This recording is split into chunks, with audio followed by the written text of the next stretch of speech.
my protection. Protection from what? Koryuken.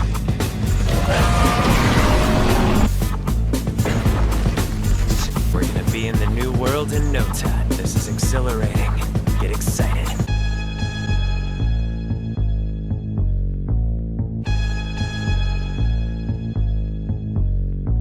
It's raining, it's pouring. Pennywise is snoring. Oh, gosh. Oh, well, so, rain. I've never been afraid of the rain. I've always slept like a baby during the rain. Like, I sleep like a baby during thunderstorms and rainstorms. It's just so peaceful to me. Dude, I remember just, like, being out in the rain during one of our camping trips, and we were all in our tent, and it was like this big, like, 4-person tent, and I just remember, like, looking out at the rain and just, like, seeing it, like, dropping off of the side of the lake and all that, and just, like, seeing the little droplets pop up from, like, the rain hitting. I'm like, oh, man. Camping is one time that I hate rain. It makes freaking everything soggy and nasty. Yeah, it depends on if you, like, manage everything. Thankfully, you know, we had like everything that we needed, and we had we waterproofed our tent and everything. It was a good time. It was a lot of fun. The tent we had was actually like canvas too, so it was like very rugged. It was, you know. Yeah, I don't know if it was just that I never had my tents properly waterproofed, even though they supposedly were supposed to be, or what, but. Well, like, yeah. There was always just moisture in the air, like. Well, of course. All over everything whenever it rained. Well, it was gross. That's how that works. I mean, you know that feeling you get when you sleep outside, that when you wake up in the morning, it's like your head is like in a different space. I mean, that's how I felt. Like every time I woke up, I was like, ugh. It's almost like you can feel the sogginess of the rain when you wake up. But you don't really get that in houses like this. So it's just like you have to change clothes in your tent. Like if the sides are like slightly like damp and stuff, you know, then like you can never feel like completely like you get back into dry clothes after that. Well, you can. It's like, well, I mean, if it's a big tent, probably, but like we slept in like personal tents and scouts. And stuff, so, Okay, yeah. For us, it was a 2-person tent, and you had to basically room with somebody. But then when we like went to as like, soon as you're out of your tent, you're in the rain, so you're getting wet again then too. So yeah, you're trying to hide from the moisture in this little space, and it's touching you everywhere. Like no matter what you do, and it sucks. I remember during Scouts we had this week long trip that we went on, and while we were there, like we had these really nice canvas tents that were like up on these wood platforms, so that, you know, the water wouldn't collect at the bottom and like come into the tent. And I remembered I had a tent by myself because the kid that was supposed to show up and like be a roommate with me never showed up. So I basically had to improvise, and also I didn't have a lantern thing, but I did have a big flashlight, and I had to improvise. Like I hung my flashlight from the ceiling, and I had it pointed straight down, so that way it could like broadcast, like show light into my thing. And basically every time I came in, just turned on the big flashlight. And just remembered I had comic books with me, and I also had an umbrella. I had like a little mini umbrella, and whenever it rained that one time, we had like this awning thing that we could go under, and it was like basically where you could have picnics and all that. I remembered I got a fresh change of clothes, and it was time for us to meet in the morning. I got my umbrella out. I walked over with an umbrella, and no one else had an umbrella, and everyone just looked at me just like. And I'm like, what? What's the Scout's motto? Always be prepared. But we're watching some Mr. Nightmare here. These are 3 very scary, true rainy night horror stories. So, are you ready, Nick? Mm-hmm. Let's go.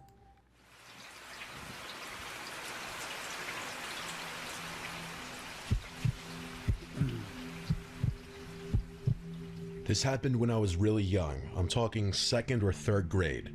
It's hard for me to remember things clearly from that long ago, but this memory stands out for reasons you'll soon understand. It was a school day, and it had been raining cats and dogs all day. After picking me up from school, my parents left the house for some upscale events. I can't remember if it was a fundraiser or a dinner party or something else entirely. Either way, they were supposed to come back home that night, but while they were gone, the storm picked up like crazy, and it became unsafe to drive long distances. So instead of driving back home, they reluctantly decided to spend the night at one of their friends' houses who lived much closer to where the event was. I remember them calling me on the house phone and repeatedly apologizing for leaving me there by myself, even though I insisted that I wasn't even hungry and I'd be fine. My mom gave me a list of things to do before bed. Lock all the doors and windows, keep at least one house light on, make sure all the blinds were closed, typical stuff. At the time, I didn't understand why they were making such a big deal about everything. I wasn't quite old enough to realize how important it was to not leave kids my age home alone. In fact, I was actually kind of excited to have the place to myself.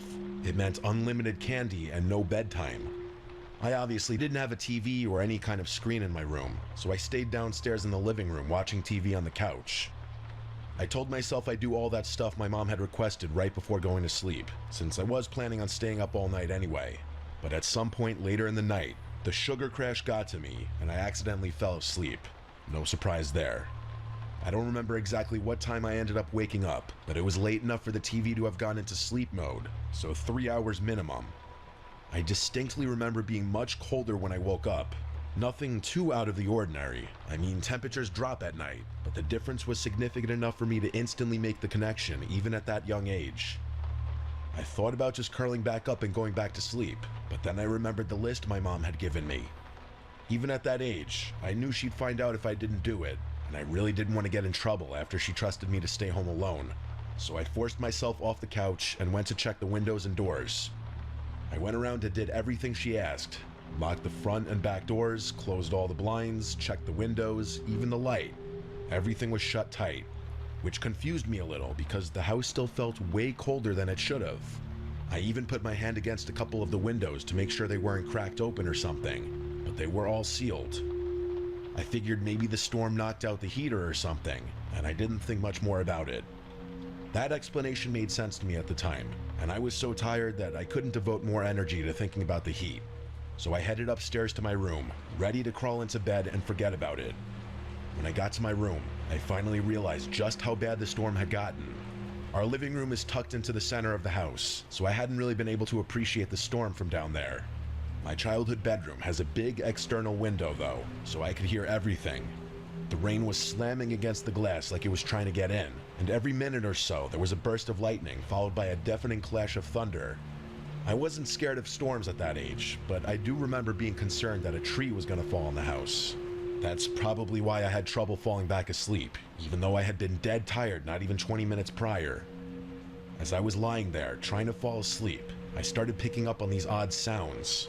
Every so often, there were these weird creaking sounds, like shifting wood. Thing is, the entire floor is carpeted, so it couldn't have been coming from my room. At first, I thought it was a tree swaying in the wind, but the sound didn't quite fit. Even then, I knew the general sound Doors early enough. Exactly. sounds associated with thunderstorms. This definitely wasn't one of them. It started bothering me after a while. For whatever reason, it wasn't the storm keeping me up. It was that stupid sound. I couldn't take it much longer, so I sat up and looked around the room, not really sure what I was looking for. I listened, trying to drown out the sounds of the storm and focus in on the creaking. Lightning flashed, illuminating the whole room. Everything looked normal, but my eyes were drawn to the only wooden thing in the room, the closet. The room went dark again, and I sat there perfectly still. About a minute later, lightning flashed again, and my room was once again lit up for just a split second. And in that split second, I saw something that made me choke. The closet door was slightly ajar. It had been closed before. I was 100% sure of it. Something had opened it. There was something in my room. I didn't scream, I didn't speak, I didn't even think. I just got out of bed as quietly as I could and walked out of the room. That walk from the bed to the door felt like a 500-mile, 5-year journey. I immediately went downstairs and hid under the dining room table. Then, and only then, I started crying. I didn't know what else to do. There was someone in my house, in my room, and my parents were too far away to help me. I'm not sure how long I stayed under that table, but at one point, I heard footsteps walking down the stairs. I held my breath, knowing that any sound I made could have ended my life. They weren't normal footsteps. It sounded like whatever it was jumping and pinballing down the stairs. The footsteps got closer. They were approaching the dining room table like they knew where I was hiding. I can't tell you how scared I was. I really thought I was gonna die. And then, from under the table, I saw them. I couldn't see their upper body, but 2 bare feet walked into view. 2 nasty, wet, and muddy legs that were tinted yellow. I couldn't tell if they were male or female legs. That's how gross and almost disfigured they looked. There were cuts all over their legs, like they had rolled around in a thorn bush. They were also stumbling, like they were struggling to even stand upright. And just as I thought it couldn't get any worse, they dropped something. It was a wrench.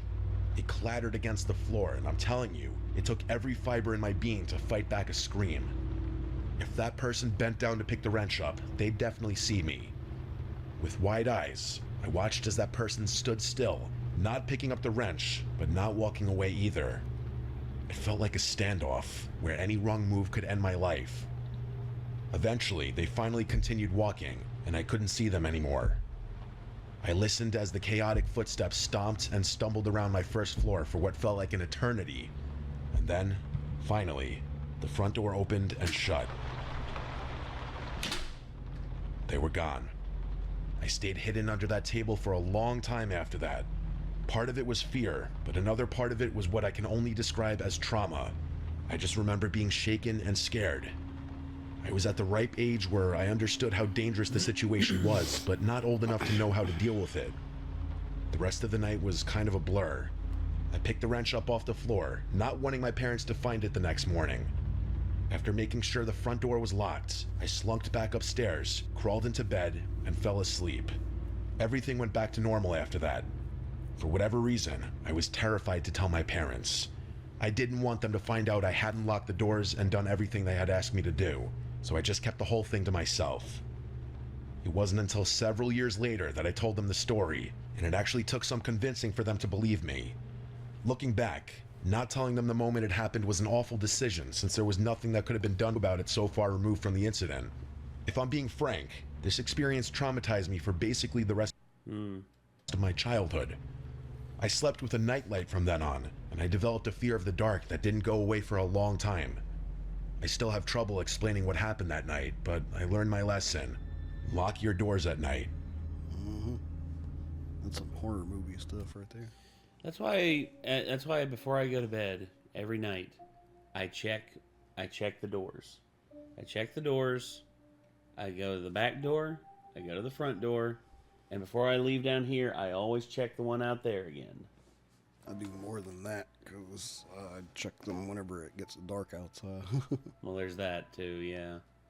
But thankfully, we got cameras at both ends of our main front and back door of the house.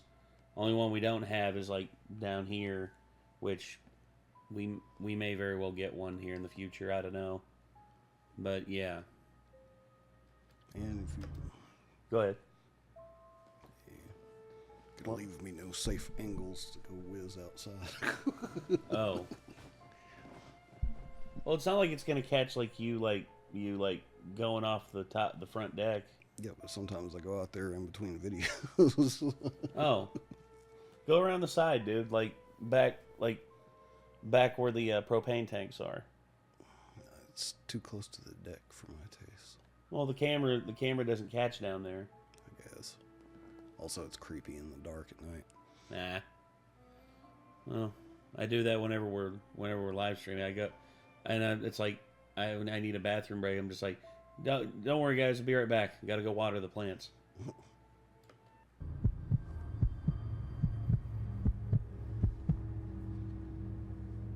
I'm an only child and live with my mom and dad in a decently sized home. It's a little big for just the three of us, but my parents' running joke is that it was never their intention to have only one kid. They just never got around to having more. Anyway, I was 15 when this happened. It was a rainy Saturday night sometime in May. I can't remember exactly when this happened, but I do remember that it was during one of the last weekends before summer started up. There's one last thing I have to mention. I have a lot of weird medical conditions that make my life difficult. I get frequent panic attacks, faint easily, and struggle breathing at times. I'm also one of those weird people who needs complete and total silence to fall asleep. Like, even a small fan is enough to keep me awake. I've mostly learned how to deal with it, but sleepovers and vacations are still unbearable. People always tell me they love the sound of rain and that it helps them fall asleep, but it does the exact opposite for me. It doesn't rain often where I'm from, but every now and then we get these insane downpours that keep me up all night. To be fair, it wasn't a full-on thunderstorm, but it was raining heavily enough to keep me up. No matter what I tried, I couldn't block out the sound of raindrops pattering against the roof. It was late, sometime well after midnight, when I faced the reality that I wasn't going to sleep anytime soon. So I got out of bed and thought about ways I could expend some energy. Eventually, I decided to go for a little walk in the rain. This wasn't the first time I had done that. Walking in the rain was actually something my parents encouraged me to do when I couldn't sleep. We live in a very safe residential area, and there's a huge public park that borders my house, so being out late isn't dangerous at all. Plus, the park is very well lit, which is another one of the reasons I've always felt so comfortable walking there late at night. I put on a rain jacket, quietly walked downstairs, and stepped outside without even bothering to bring an umbrella. I purposely didn't bring my phone because I knew myself well enough that a phone screen was only going to keep me up. It was oddly peaceful outside. I've always been one for nature, and seeing all the trees gently swaying in the wind with the raindrops screaming down their branches was exactly what I wanted. After about 20 minutes, I started to feel myself getting tired, which was a good thing. I turned around and started walking back towards my house, figuring I'd be able to fall asleep by the time I got back. As I was cutting through the park, I glanced toward the road and saw something strange. There was a long black object lying flat in the middle of the street. At first, I thought it was an oddly shaped garbage bag or something like that, but the more I looked at it, the more I realized what it was. It was a person just lying there in the middle of the street. They were face down too from the looks of it. I felt a sick feeling bubbling up in my stomach. The only thought bouncing around my brain was the likely possibility that they had been hit by a car and were injured. Or worse. Not at all. There was no other logical reason why someone would be lying motionlessly in the street, especially while it was raining. As much as my gut told me to just keep my head down and continue walking, I felt like I had to do something. My parents raised me a certain way. If I see a person in need, I have to help them. So against my instincts, I started approaching the person in the street. As I got closer, I was able to make out what they were wearing. Black pants and a dark plaid shirt. Definitely not the type of attire someone would wear during heavy rain. Judging by the clothing, it was a man, but that's what I had already assumed. I'm not sure if it was the gravity of the situation or something else, but as I was walking toward the street, I realized for the first time that night how cold I was. Like the rain was lukewarm one second and ice cold the next, if that even makes any sense. Yeah. As I was closing in on the road, a screech rang out from somewhere behind me. Instinct took over and I whipped my head around, adrenaline flooding my veins. It sounded like a howl, but slightly off. Like a wounded animal. That's the only way I can describe it. A quick scan of the tree line revealed nothing. The sound must have come from deeper in the park, meaning there was no imminent danger. Still, the sheer strangeness of it all had my heart racing. I had never heard anything like it before, and the lack of an explanation was what triggered that feeling of pure fear. But that feeling was about to get 1,000 times worse, because when I turned back around and faced the street, that person wasn't lying down anymore. They were sitting perfectly upright, staring at me. In that moment, everything started fading and my vision narrowed. The only thing keeping me from passing out right there was the muffled sound of 1,000 raindrops pattering all around me. Before I could react, that person stood up and started sprinting towards me with a demonic smile on his face. And what's worse, he was holding what looked like a kitchen knife. Up until that moment, I didn't know what it meant to truly fear for your life. I snapped out of my haze and ran as fast as I could in the opposite direction.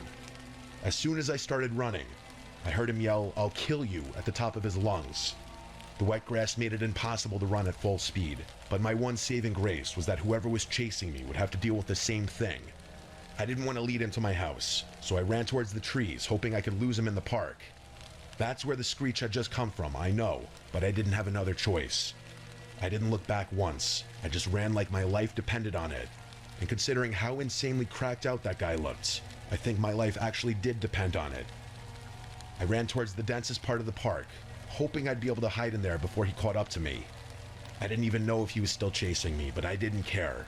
Part of me felt like if I stopped running, the fear would catch up to me and I'd pass out immediately. I made it into the woods, and right when I was about to throw up from exhaustion, I ducked behind a tree and tried to catch my breath. I looked behind me, and there was no one, or at least no one I could see. The only thought on my mind at that point was how in the world I was going to get home safely. I didn't feel comfortable moving, so I just waited there. I must have waited at least 20 minutes before finally stepping out from behind that tree. I took the long way home, around the backside of the park and through this other section that spit me out a few streets away from my house. No one followed me. I finally made it home and collapsed on my bed, drenched and basically traumatized. I never got an answer for anything that happened that night. That howl is honestly what confuses me the most. I have a hard time believing it was somehow related to the man that tried to attack me, but it's just too coincidental. I think what happened is that guy heard the screech too, looked up, saw me, and then did whatever he did for whatever reason. As for his motivation, I have no idea. There's just crazy people out there. Maybe he was on drugs or something. I'm thinking he was. No, it's not a real explanation. Like bait by laying down in the street, like he was hurt or something. Yeah. There was probably somebody else, like an accomplice in the park, that yelled like a signal sound or something whenever like somebody got coming close enough. Yeah. But I can't think of a better one. I still live in the same house today, and even though several years have gone by, it's hard not to think about this experience every so often. If that's real, they probably got like really lucky not to run into the accomplice if that's the case too. Yeah, exactly. Sheesh.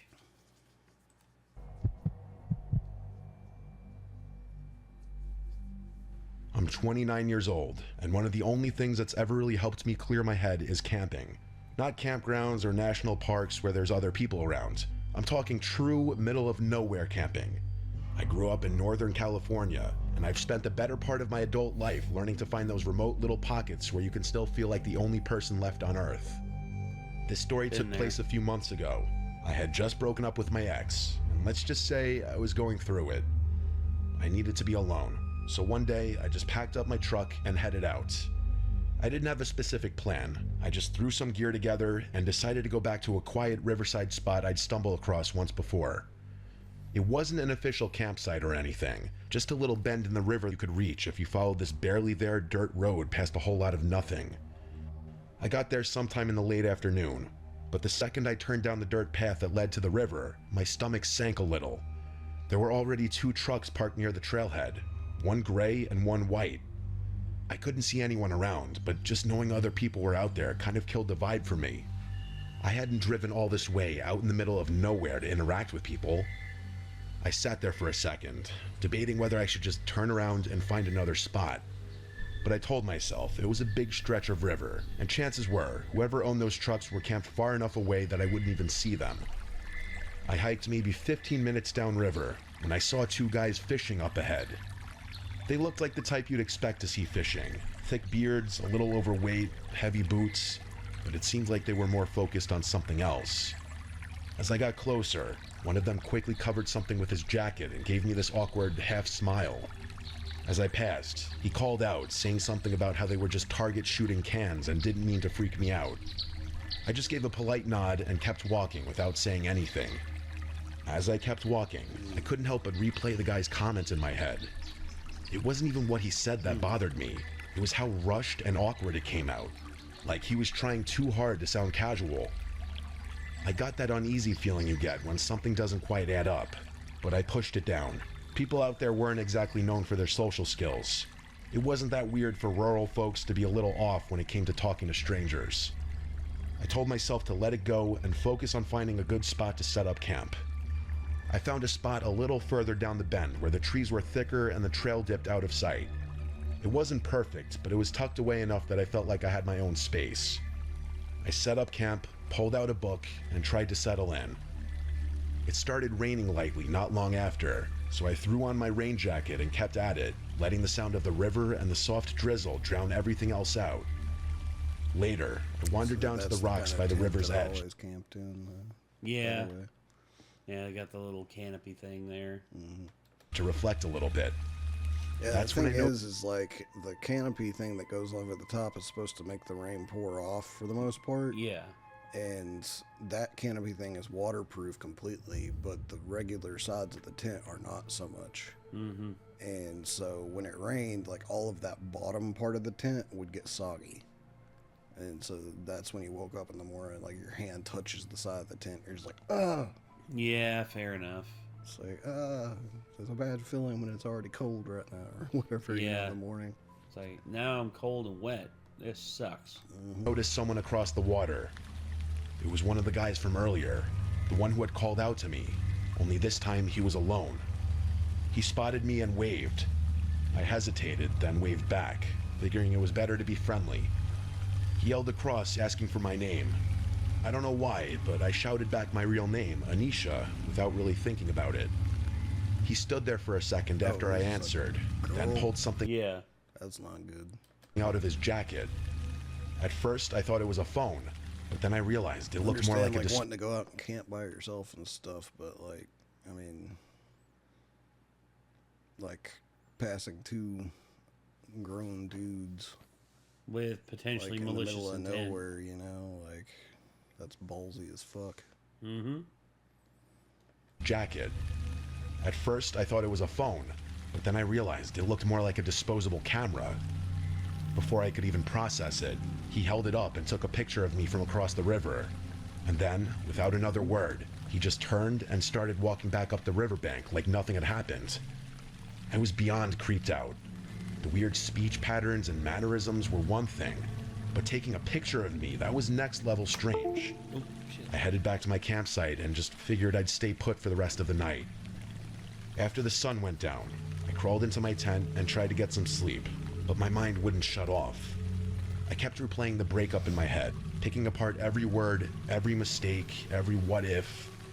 I don't know how long I lied there like that, just listening to the river and the light patter of rain against the tent. At some point, though, I started hearing something else. Faint, uneven sounds, like someone stepping carefully over wet ground. At first, I tried to convince myself it was just the rain or some animal, but the longer I listened, the clearer it became.